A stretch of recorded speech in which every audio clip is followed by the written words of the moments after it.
So I think you're like me here. I can speak candidly here. I've never, ever, ever was into Becky Lynch's character as the man. I never got the point. I never thought it was over at any point. You're dumb. I didn't get the story was bigger than the result. What I'm saying is, as the champion, like to me, all right, you look at Sasha work, you look at Bailey work, their ring work. To me, Becky's not on the same level. Am I right or wrong in saying that? I think Becky transcended because Becky was the underdog, and Okay. what it was they all come up at the same time except for Bailey, Right. but then she gets left in the dust, and then Bailey comes up, and then she's really left in the shadows. You know, she Right. sat in Charlotte's shadow for such a long time.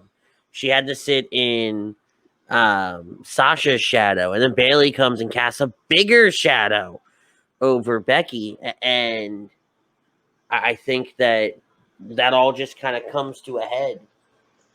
Okay, so that's once again, And so that's the story though. right, But I'm talking about what we saw in the ring, her work. I loved her ring work. Really? To me, Yeah, it's just not. I guess it's just a little bit different. She reminds me more. She's not very wrestling maneuver esque. she's a brawler. Problem is you don't have anybody on the roster that could brawl with her. Not Nia Jax, where she brawls for real. Right, but Nia, you can't brawl with Nia. Because I think Like, that's the best thing that happened to her is Nia breaking her face. well, and that was the thing, right? Like, that was only a few months. If you really think about it, that's only a few months removed From her turn. from the turn. Yeah, so she was kind of like gaining some momentum, Right. and then it was announced Becky versus Ronda because they were both champs, right? And everybody knew that Ronda can scrap with Becky, so that'll be a good match. Ronda was having huge steam. That was the problem. Nobody on the roster could scrap with Becky. Right. You know, they wanted to wrestle. We weren't wrestling Becky. You were scrapping with her. And then Nia breaks Becky's nose, and all she does is help Becky. Yeah. Nia doesn't break Becky's nose. Becky Ronda happens at Survivor Series. You don't get the main event at 35. You don't get Charlotte involved. Or rephrase that. You get Charlotte involved, but she takes the title off of Becky, and Becky's a non-factor. You don't get Becky 2 belts.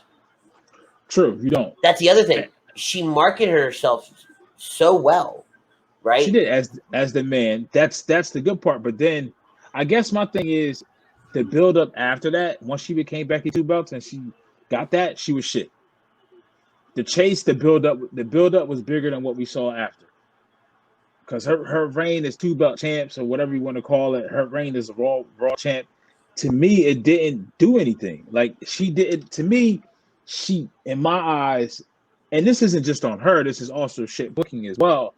That her and Seth shit, that real kayfabe shit was dumb. That hurt it. That's hurt what hurt it. You know what I mean? Like there was no need for that. No need to see your two. All right, they have a relationship. Like, but you the man. You feel what I'm saying? Like you supposed to be. You don't need a man. You know what I mean? You don't care about these other world affairs. You just want to fuck somebody up. Right. That was the start of the downfall. Is when they started incorporating Becky and Seth together, because Seth was going in a different direction. Now, in that same sentence, I did like the fact that they essentially said Seth is Becky's bitch. Which he probably is. Oh, did you hear that from Ray? No, what he said? Get your punk ass in here.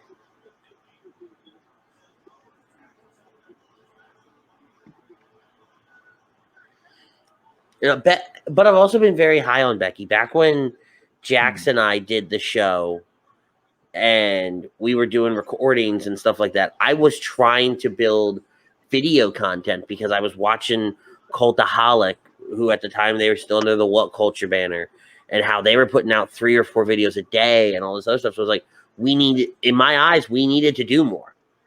Right. And so we did Superstar Spotlight.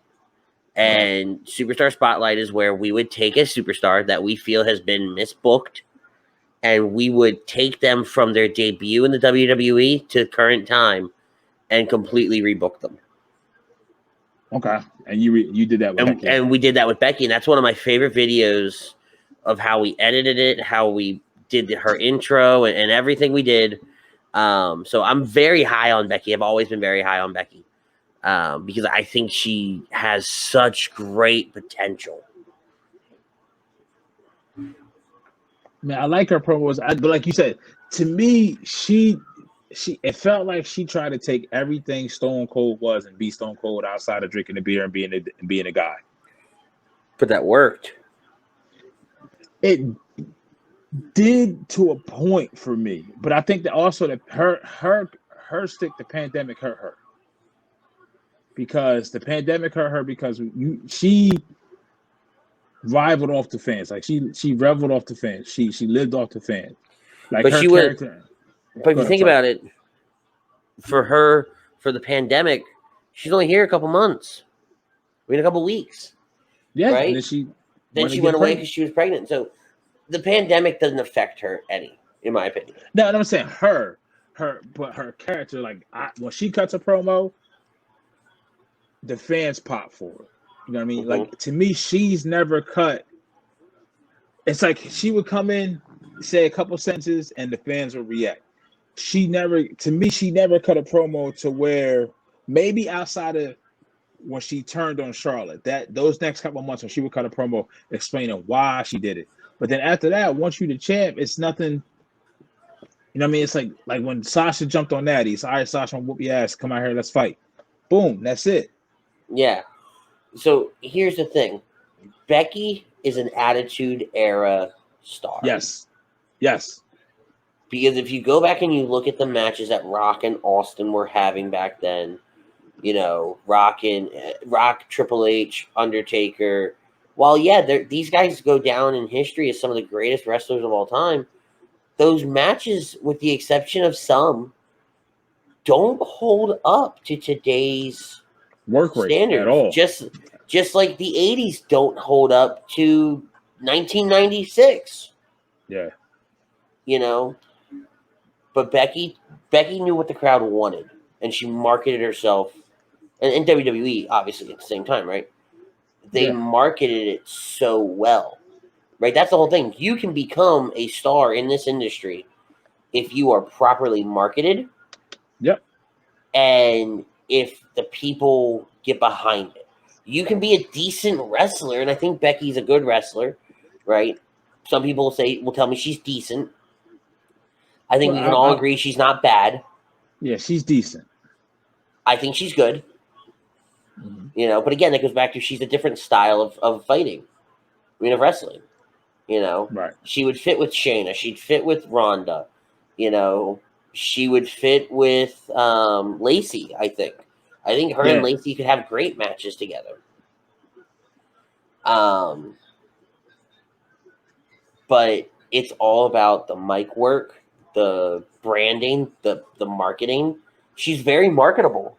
Yes. You know, and that's what's made her so big. That's what made her so huge. Yeah, so if she was still here, she wouldn't do well. No. But that's probably the most thought out breakdown that I've heard for her. Switch camera angles real quick. I'm telling you, man, I bet Becky's my girl. I love that, but I also love doing that stuff. I love doing breakdowns of specific superstars. Okay. Brodo.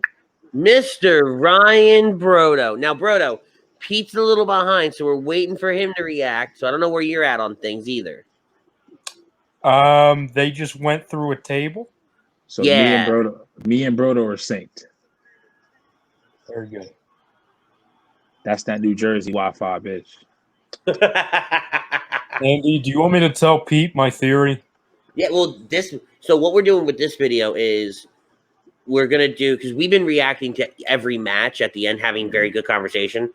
So we're gonna take those bits. So go ahead, and Frank's gonna kind of put something together. We've already talked to Frank about that. Pete, Yeah. I can smell it from here, Pete. Roman Reigns is the leader of friggin' Retribution. Yeah, I can see it. Because I can already see it. They're going to attack, and then he's going to magically show up, and he's going to agree to terms, whatever the hell his deal is, and that's their way out of having Strowman and Wyatt lose. Well, Strowman, I think Strowman still takes the pin, but it also Retribution will make sense because it minimizes. We were just saying this. It minimizes his work rate. Yep. It minimizes his exposure. He limits his risk, and he knew he probably had Vince over a barrel to get for him to come back. And putting in a bigger venue like this, more spaced out, makes sense. Mm-hmm. What did you? Have you watched all night? I've been following along. I know what happened in all the matches. I just haven't seen it. You haven't seen it. Okay. So when if you just choose to watch the Lee versus Orton, that was very surprising. That was probably the shock of the night. Yeah, that was better finished than last week with Drew, but very anticlimactic as far as it ended abruptly, which it should, because the Spirit Bomb is no fucking joke. Yeah. It's a nasty looking move. Would you say it was so you? Oh my God. Okay. Okay. Okay. We're recreating that spot. Okay. Oh, they killed Charles Robinson Again. So me and Rye are synced up because Pete hadn't reacted to it yet. Really? Charles, really? The wait. Oh.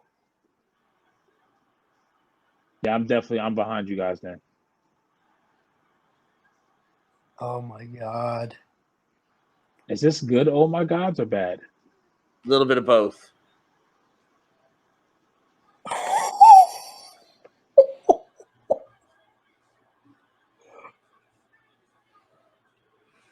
This actually isn't that bad. This doesn't suck as bad as I thought it was going to.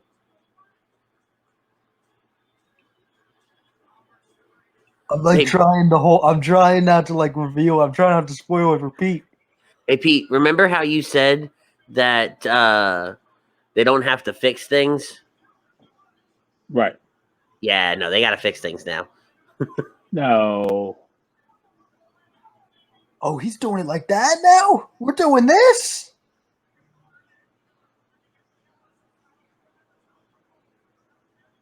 Interesting. So I'm at the point where Roman's in the ring, Fiend's pinned. Okay, good. Interesting. Okay. So this is not going to be a schmoz. Okay, I have no idea what we're doing now. All bets are off. I'm also watching this on my phone with the sound muted, so I'm getting a very interesting experience with this right now. Well, yeah, I can't really hear mine because I have the headset on and I don't want the audio to catch. Yes. But if I had to guess, Michael Cole was probably freaking the hell out right now. A little bit. I can hear him over my headset.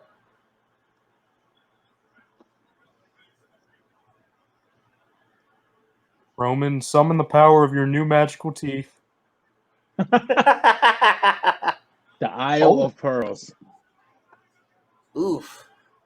He paid money for those. Oh my God. We have never seen this side of Reigns before. Never. Yeah, I mean he's full-fledged now. Like now there's no question. He's definitely full-fledged. Yeah, absolutely. Ooh. Ooh, can his new theme song be My Shiny Teeth and Me from Fairly Odd Parents? Oh, good God. He's like, you're not fucking up my teeth. Or why did you feel it was okay for you to put your fingers in my mouth? Now with the low blow, What? What? Huh? What? Is the match still going on in your feeds? Huh? What?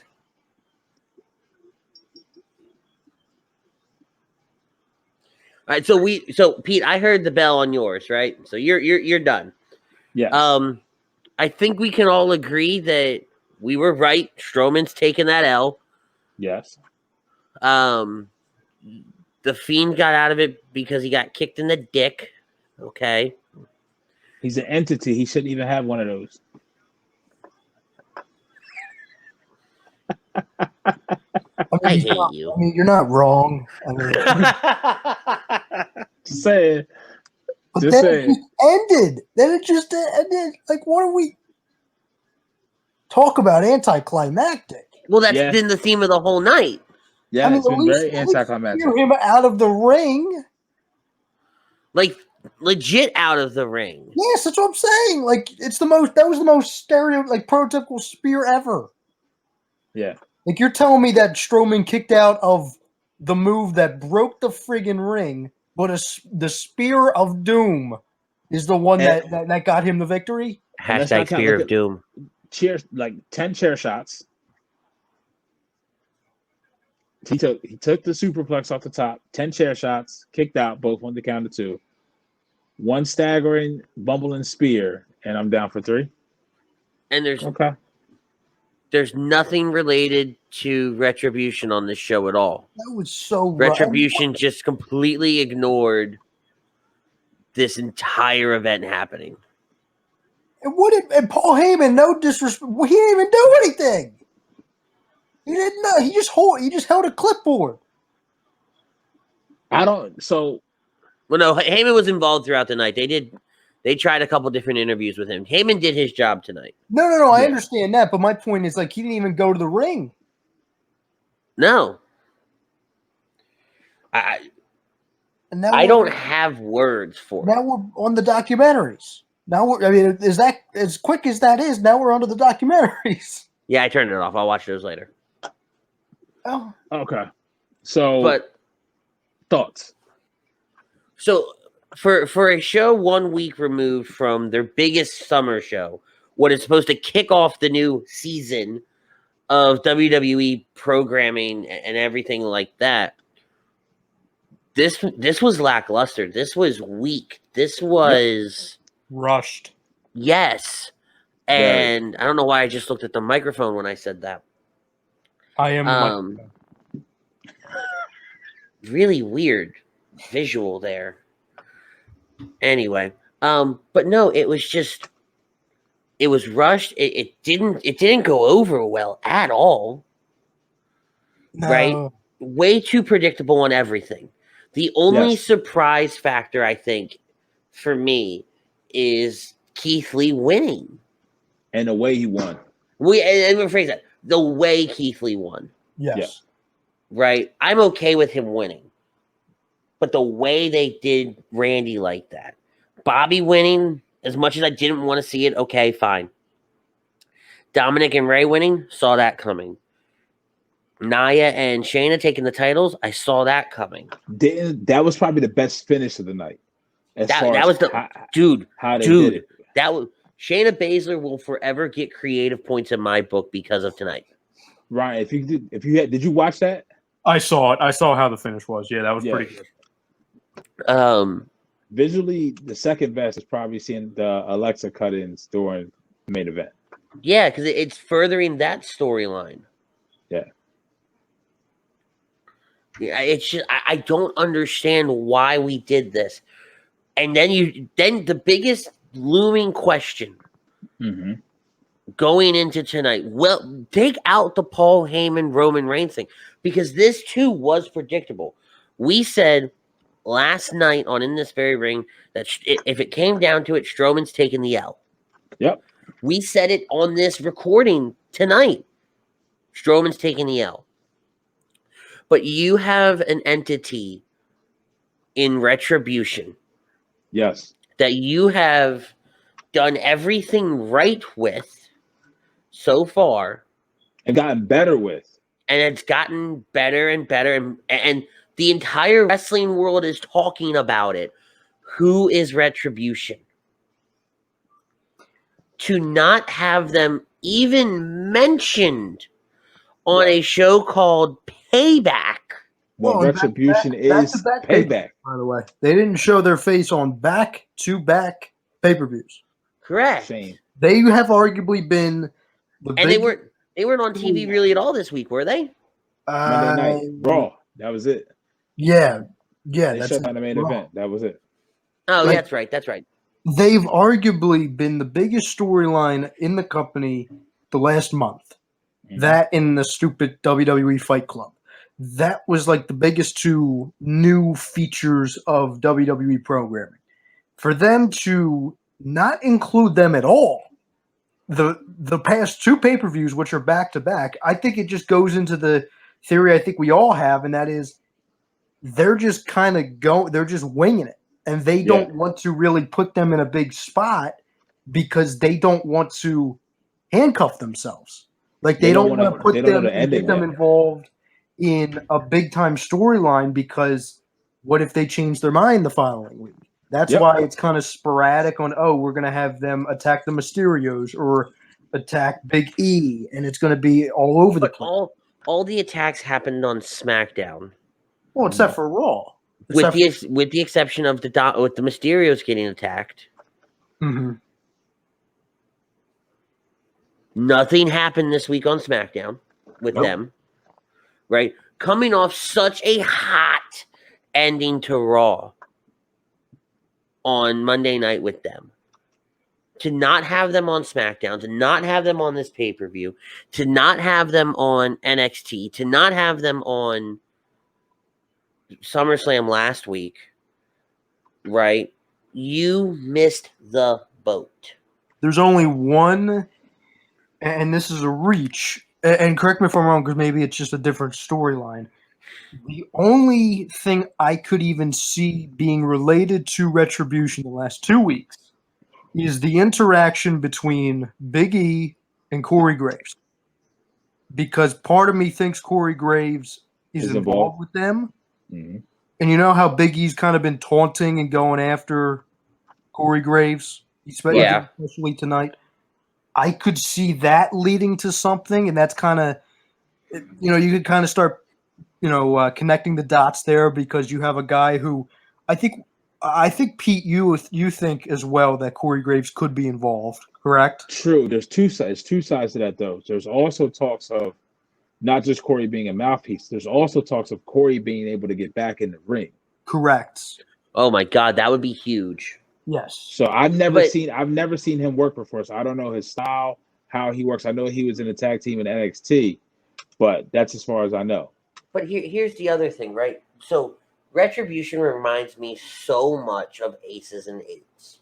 Yep. Right. And what was the best thing about Aces and Eights? They were on TV every week. The storyline progressed. Members were revealed. There was a hierarchy. The biggest swerve in company history for them. Yeah. But then also you had Taz. You had the Taz factor on commentary. You had a mouthpiece all night long driving home the Aces and Eights. The same way you did with the NWO and having the NWO, having Bischoff on commentary during big NWO matches. Makes sense. And they've never had a ring announcer tied to a faction like that. Aside from when Paul Heyman did it with the Invasion. But again, that's it. Paul Heyman and the Invasion. Right? So you need a mouthpiece for this group to work if you're not going to start revealing who people are. Right. What realistically needs to happen is you need the mouthpiece revealed as Corey Graves. Mm-hmm. And then reveal Dominik Dijakovic as a member of the group. But Dominik's not the one in charge. He still answers to a higher power. And if one person makes a "it's me, Austin, it's been me all along" comment, I'll beat you senseless. because that swerve was dumb. Yes. But have someone still calling the shots that we don't know who it is, a bigger name. Roman, The Miz. But does Roman make sense now though? No, Roman doesn't No. make sense at all. Yeah, so like that's the one thing. I feel like they're waiting on somebody who is big enough for the leader to be. It's The But Miz. while doing that, they can start peeling back the layers and maybe have a member get in the ring. Maybe not even reveal themselves. Just have Dijakovic wrestle as he is. You know what I mean? Like start giving some structure to it or something like you said, to progress the storyline. And then that can give you to the big reveal of because there's the perfect. I don't think we're going to get anything to Survivor Series. Survivor Series makes the perfect sense for the leader to show their face because that's team versus team. But in order to get to that, you got to have some of these guys to have a core 4 or 5 that can actually wrestle. You know what I mean? Yep. Now, this is my biggest gripe. Even more than the retribution thing, okay? And I get it. I'm going only based off of 2 appearances in the ring and 3 in total if I'm including the backstage segment on SmackDown. So I get it. As I said during the match, this is a completely different side of Roman Reigns that we've ever seen before. I understand that. So it's going to be different. And I understand them really trying to hammer home the fact that, okay, he's a heel. He's a heel. I understand that. But what we've seen, I'll just start with tonight and I'll work my way back. Tonight, his whole slogan is wreck everyone and leave, correct? Uh-huh. So what he does, what they have told us is he's going to not start the match, which is the same gimmicky kind of cowardice type of a heel. Okay. Brock Lesnar, Right. Money in the Bank. Then, well, no, I wouldn't even say that because that was just an ultimate swerve. This is, okay, I'm going to wait until both guys are down to make my appearance. Okay. Then you're going to kick one of them in the nuts. Yep. Then, on top of that, you're going to complain all week about a contract. And you did like 3 moves. And Yeah, then you go back to last Sunday, he blindsides both of them. So Last Sunday was him wrecking them more than he was tonight. Yes. So now I don't understand why heel Roman, and this is a problem with just, I think, the product as a whole, to where we always talk about how they don't know how to develop baby faces. They really don't know how to capitalize on being a heel because everyone that's a heel is, oh, you got to cheat to win. You got to do that. No, you just don't have, sometimes your intentions don't have to be morally optimistic, you can just say. But why does a heel Roman have to cheat to win and cut corners and have Paul Heyman being the advocate? Why can't he just be a guy who just beats everybody up? Like that's Brock. All then he'll be just like Brock at that point, right? Yes. All we need from a heel Roman Reigns is, okay, a cocky guy who beats people up. That's it. Yep. That's it. We don't need all this extra stuff. No Superman punches in 2 weeks. Yeah. Which fine. I'm okay with. Yeah, that's fine. Take that out because, and again, this is the nerd in me, right? You can't have a heel do a Superman punch. Call it the anti-Superman punch. I don't know what the fuck. What, a Bizarro punch? Shut up. I'm saying, because the kids are still going to love him regardless. He's still going to sell merch regardless. Yeah, sell, but I don't. They're not pandering to kids right now. That's true. Right, their focus is the older. They're getting away from this PG era. They're going a little bit more aggressive with things. Right. But I don't know. It was a very weird ending. I didn't hate the wrestling tonight. Was great. Yes, it was. Great matches. There were little sloppy moments here or there with some of the early stuff. Great matches though, right. But predictable, meh kind of endings. Yeah, like the Sasha Bailey match is probably their best ring work as a tag team. And we still didn't even get the payoff to that. Nope. You will though. You'll get it before September 27th, which is the next pay-per-view. Damn well better. Damn well better.